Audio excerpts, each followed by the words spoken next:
SEO optimisation में दो main popular plugins हैं, योस्ट एसईओ और रैंक मैथ एसईओ। और भी बहुत सारे प्लगइन्स अवेलेबल हैं, लेकिन ज़्यादातर जो मैं ब्लॉग्स में और वेबसाइट्स में यूज़ करता हूँ प्लगइन्स को, वो योस्ट और रैंक मैथ ही हैं। बेस्ट प्लगइन्स है एसईओ ऑप्टिमाइजेशन के लिए। इनको वेबसाइट में वर्डप्रेस इंस्टॉल करने के बाद इंटीग्रेट कैसे करना है उसका हम ट्यूटोरियल करते हैं। बाकी इसका जो डीप यूजेज है, इसका डिटेल्ड जो हम ट्यूटोरियल करेंगे वो हम एसईओ के कोर्स में करेंगे। एडवांस एसईओ सेटिंग वो हम एसईओ के कोर्स में करेंगे। अभी आपने इस चीज़ को अंडरस्टैंड करना है कि आपने जब अपनी वेबसाइट पे वर्डप्रेस इंस्टॉल कर लिया तो उसके बाद आपने कंटेंट डालने से पहले, इसमें पोस्ट जो है वो पब्लिश करने से पहले और पेजेस जो है वो क्रिएट करने से पहले आपने रैंक मैथ को इंस्टॉल लाजमी कर लेना है, इंस्टॉल करके एक्टिव कर लेना है। इंस्टॉल और एक्टिव करने के बाद जैसे ही आप रैंक मैथ इंस्टॉल करेंगे उसके बाद आपको इस तरह की इंटरफेस मिलेगा। इसमें आपने एडवांस पे जाके तो आपने स्टार्ट विजिट कर लेना है। स्टार्ट विजिट कर लेने के बाद आपने यहाँ मेंशन करना है कि आपकी जो वेबसाइट है वो किस टाइप की है। कम्युनिटी ब्लॉग है, पर्सनल ब्लॉग है, पर्सनल पोर्टफोलियो है, वेब शॉप है, स्मॉल बिजनेस साइट है। तो हम पर्सनल ब्लॉग पे इसको ओके रहने देते हैं। उसके बाद वेबसाइट नेम में नेम डाल दिया, अल्टरनेट नेम अगर कोई है, फॉर एग्जांपल हम HB कर देते हैं, हाइजीन बुक।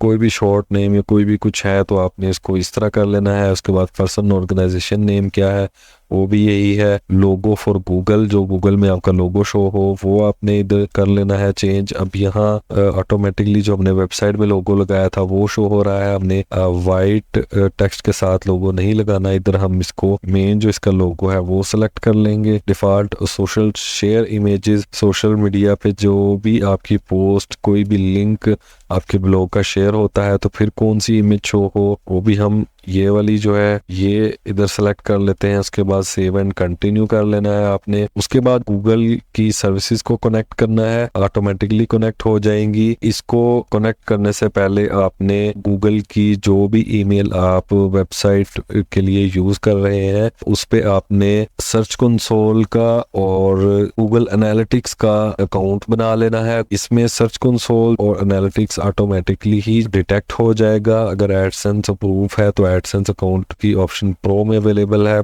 इस प्लगइन का जो प्रो वर्जन है उसमें अवेलेबल है। ईमेल रिपोर्ट्स को आपने ऑन रखना है और सेव एंड कंटिन्यू पे क्लिक कर देना है। इसके बाद साइट मैप ऑन रखना है। उसके बाद इसमें साइट मैप में इमेजेस इंक्लूड हो उसको भी ऑन रखना है। और साइट मैप में कौन कौन सी आपकी साइट से रिलेटेड जो जो चीज़ें इसमें ऐड होनी चाहिए उसको चेक कर देना है। पोस्ट, पेजेस, कैटेगरीज तीनों इंपॉर्टेंट है, तीनों को आपने टिक रखना है।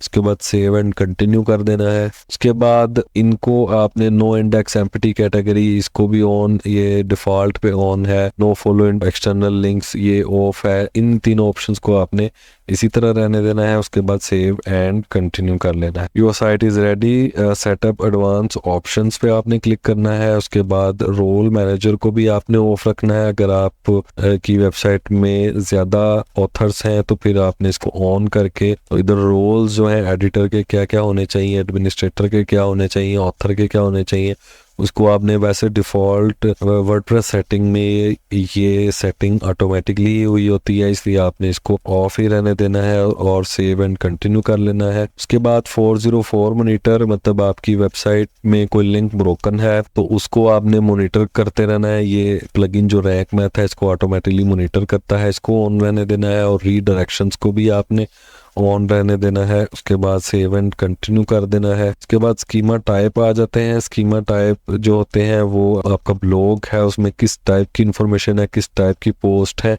उससे रिलेटेड आपने स्कीमा टाइप कर देने हैं। स्कीमा क्या होते हैं? स्कीमा स्ट्रक्चर होता है आपके पोस्ट का, आर्टिकल का। स्कीमा थ्रू ही गूगल इसको ट्रैक करता है कि किस टाइप की इंफॉर्मेशन आपकी वेबसाइट में मौजूद है। इसमें आप ये देख सकते हैं आपकी कोई बुक है, कोर्स है, इवेंट है, जॉब कंपोजिशन, म्यूजिक, रेसिपी की आपकी फूड से रिलेटेड वेबसाइट है, तो ये डिफरेंट ऑप्शंस हैं। इसको आपने इस तरीके से रहने देना है या फिर आपने आर्टिकल पे ही क्लिक कर देना है। आर्टिकल टाइप आपका आर्टिकल है, ब्लॉग पोस्ट है, न्यूज़ आर्टिकल है। अगर न्यूज़ से रिलेटेड वेबसाइट है तो आपने न्यूज़ सेलेक्ट कर देना है या फिर आपने ब्लॉग पोस्ट ही रहने देना है। Schema types for pages, pages के लिए क्या टाइप हो वो भी आपने आर्टिकल रहने देना है, और इसको आपने ब्लॉग पोस्ट नहीं, इसको आपने आर्टिकल रहने देना है, क्योंकि जो आप आर्टिकल पोस्ट करते हैं वो ब्लॉग पोस्ट होती हैं, तो इसलिए पेजेस में आपने इसको आर्टिकल रहने देना है। फिर आपने इसको सेव एंड कंटिन्यू कर देना है। ये आपकी basic setting rank math SEO की ये ऑटोमेटिकली ये सेटअप विज़ार्ड के थ्रू हो जाएगी। इसके बाद ये और भी इधर ऑप्शंस हैं, आपने इनको भी अगर यूज़ करना है तो इनमें से भी कोई भी आप यूज़ कर सकते हैं, लेकिन एडवांस लेवल पे जो सेटअप विज़ार्ड में जो मेन ऑप्शंस हैं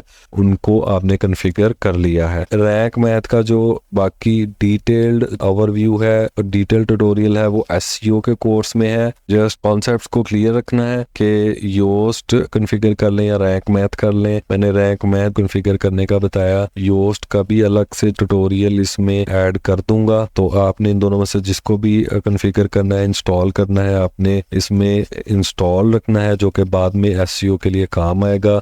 एसईओ के लिए ये बेसिक नीड है